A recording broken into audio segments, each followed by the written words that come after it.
There's like always something that someone went through to like, so that's another thing. Well, I love that you say that because especially with all the things that you were just talking about, you love doing hair, makeup, grooming, all of that stuff.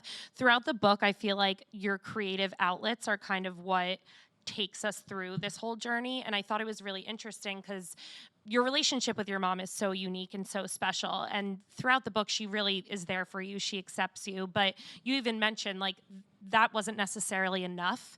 And so I wanted to ask you kind of throughout your life how these other outlets like gymnastics and ice skating and even hair and grooming and all of that, how those have kind of helped you accept yourself in the way that other people couldn't.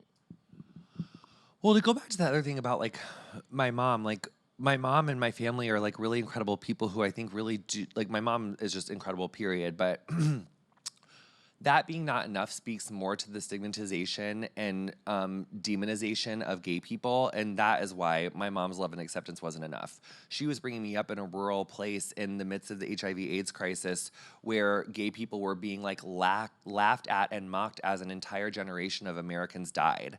While a president of the United States didn't speak the word HIV/AIDS until over 100,000 people. I mean, the numbers are staggering. We lost a whole generation of people.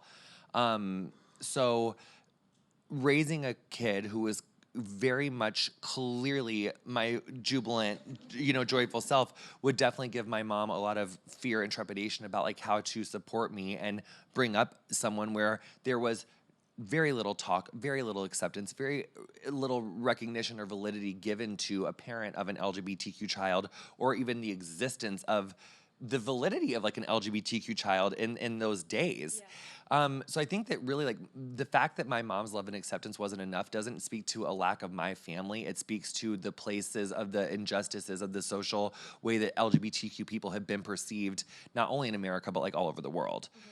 So yes, you can clap for that.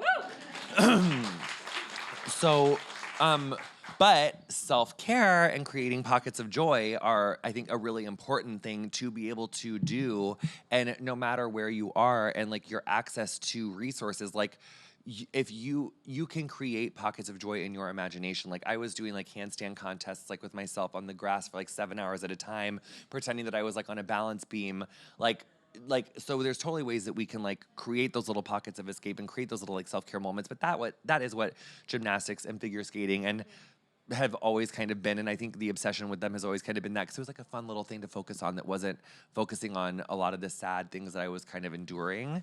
And yeah, so I love a little passionate moment, because really, if I'm not into it, if I'm not interested in it, then it's hard for me to want to learn about it. Yeah. So whatever tickles your fancy, like whatever like makes you really curious, I think it's really good to like investigate that. It leads you to a lot of interesting things.